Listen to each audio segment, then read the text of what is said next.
And Oh my goodness, rook takes b6! Rook a2!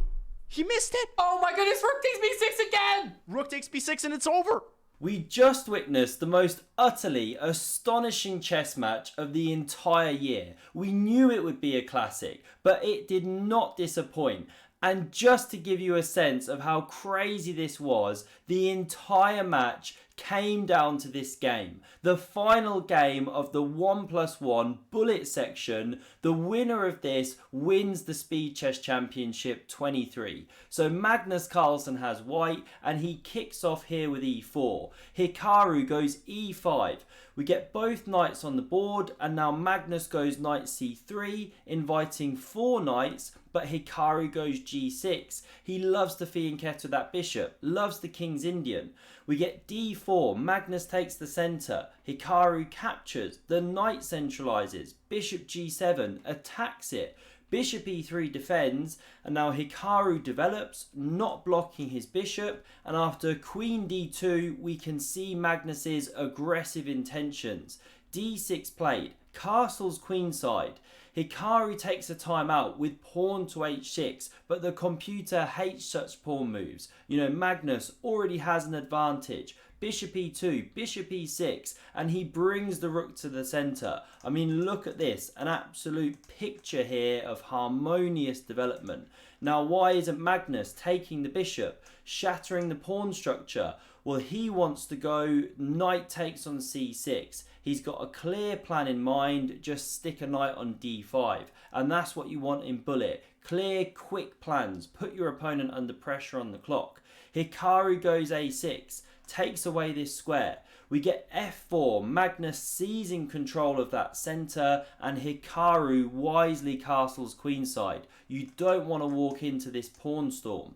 Bishop f3, these bishops now pointing towards the king like lasers, matching Hikaru's. Now king b8, both players taking a timeout to improve the kings. Hikaru centralises his rook. And now look at this for a classy, grandmasterly move, bishop f2. We activate this rook by moving the bishop out the way, and now Magnus is bouncing round to here. So Hikaru goes rook c8. They're constantly just seeing each other's plans. Whoops, misfire. And now after bishop h4, Magnus has got the right idea of pouncing on that weakened f6 square, but Hikaru, for his part, muddies the water with knight to d4. Brilliant move, taking advantage of the weakness of the last move when the bishop left f2. And now Magnus goes wrong. He should go bishop f6 to get these ones off, use the weakened square. But he goes knight f6, very natural to pick up the bishops, but there's a tactical problem. Hikaru pounces, takes on f3, and now can you see the tactical shot for black to win a pawn here in this position. So the move which Hikaru plays is bishop takes on a2, check. Magnus does not capture. If he takes, we get check, the king retreats, the bishop drops, and not only are you a pawn down, but the opposite coloured bishops are gone from the board, and they can usually help your drawing chances. So Magnus sidesteps, keeps these opposite coloured bishops on the board. h4 now played, good move. Magnus wants to liquidate this isolated, weakened pawn. Queen b5, Hikaru sneaking into the position now with this queen and bishop, but he starts from here, keeps an eye on this pawn push from Magnus, and now queen d3 offers the exchange. Yes, Magnus is a pawn down, but not easy to win an opposite colour bishop endgame. So Hikaru wisely keeps the queens on the board. He wants to attack. We get queen c3, again offering the trade. And yes, you can check, but where does it lead after king d2? b3 coming, getting the queens off. You're not really going anywhere. So here Hikaru swings the queen over. We get b3 played. Magnus doing some king safety. Hikaru the same. And now the queen swings back. Nothing material changed. Hikaru slightly ahead on the clock. And now great move by Magnus, just brilliant in a bullet match. You know, this is the top engine move, only one to keep white with a small advantage, even though a pawn down. Pawn h5 played. Now what's the idea of this one? Well, if you capture with the pawns, You don't just shatter them, now f5 comes. The bishop retreats and the rook attacks, picks up one of those pawns and probably a second. White is better. So the queen takes, best move. But now the rook slides to the h-file, the queen moves back and Magnus picks up this pawn. But Hikaru senses his moment. Brilliant play. He pushes this a-pawn. Yes, it's in front of his king, but it's absolutely the right play because he's getting at Magnus's king. Look at this bishop. So rook g1, Magnus looking to activate and pivot from this square. And that's why a4 is no good, it's too loose. In that instance, in fact, you can actually slide back to a1. You know, both players trying to get the other one to hang themselves. But b6, Hikaru's too good. He does some solidifying, takes control of this square. Rook g5 anyway, but a fantastic response.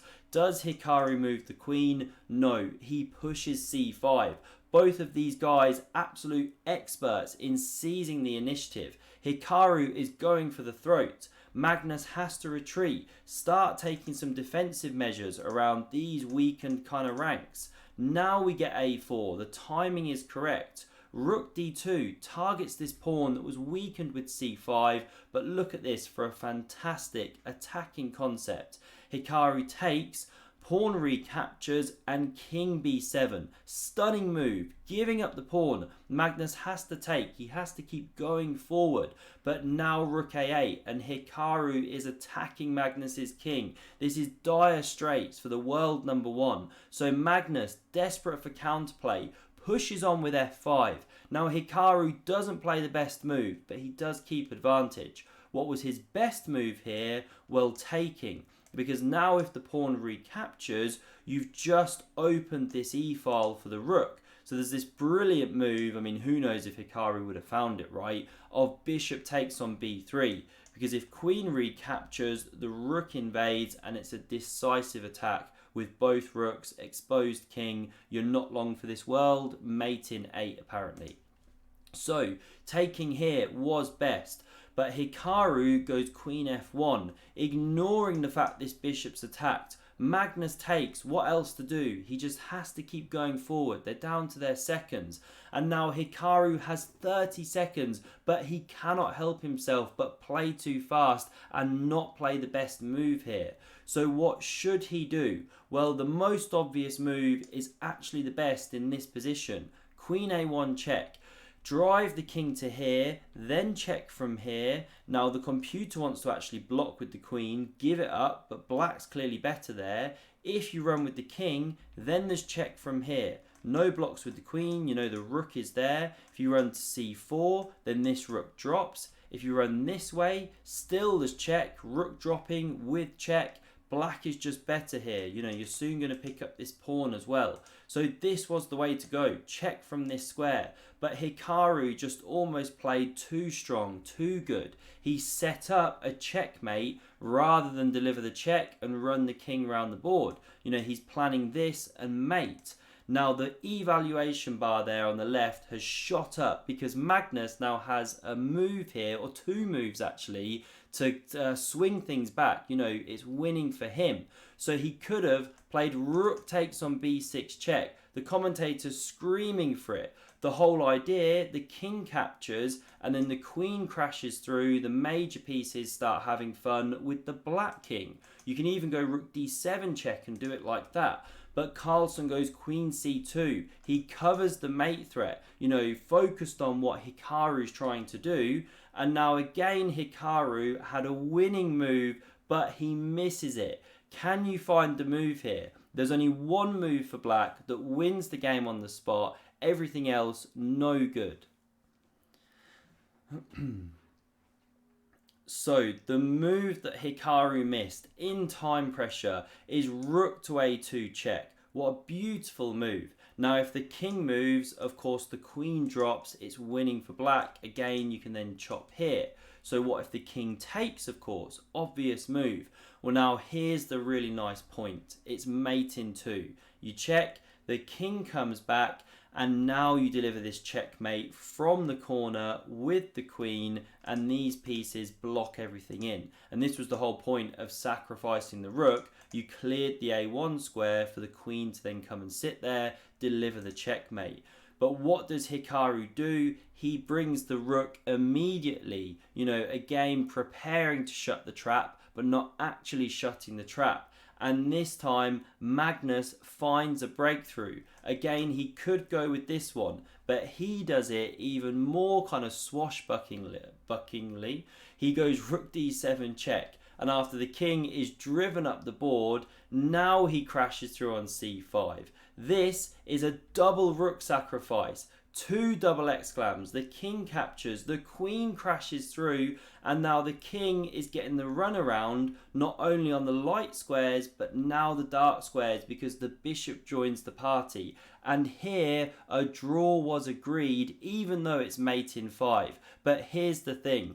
Going into this game, Magnus was a game ahead, so Hikaru was in a must-win situation. A draw was all Magnus needed, so that's why he offered. Hikaru accepted. That then clinched the championship for Magnus Carlsen. And check out this reaction. These were the final moments of this exceptional game. Magnus closes his eyes and goes all in. And Oh my Hikaru goodness, with rook takes b6. Rook a2. He missed it. Oh my goodness, rook takes b6 again! Rook takes b6 and it's over. Rook takes It's b6. all over! And he Oh missed my it. goodness, he still has something. Maybe rook Rook c7 for a draw. Both rooks are sacrificed. Oh my It's goodness, mate. might be winning, by the way, but he only needs a draw as the match clock expires and Hikaru is exasperated. Oh my gosh, Amon. Hikaru had It's forced mate. And it's a draw by agreement. And it's the match. He offers a draw, a gentleman's draw, and I mean, what a finish. It literally comes down to the last game, and look at the smile on even Hikaru's face. These guys are just two titans, two champions going at one another. One absolutely astonishing finish to this match. I hope you've enjoyed all of the coverage. I'll be coming in the coming days with even more games, so do subscribe to never miss one and see another epic game of chess from this year's championship. Check out the video on screen. Thanks very much for watching and see you soon.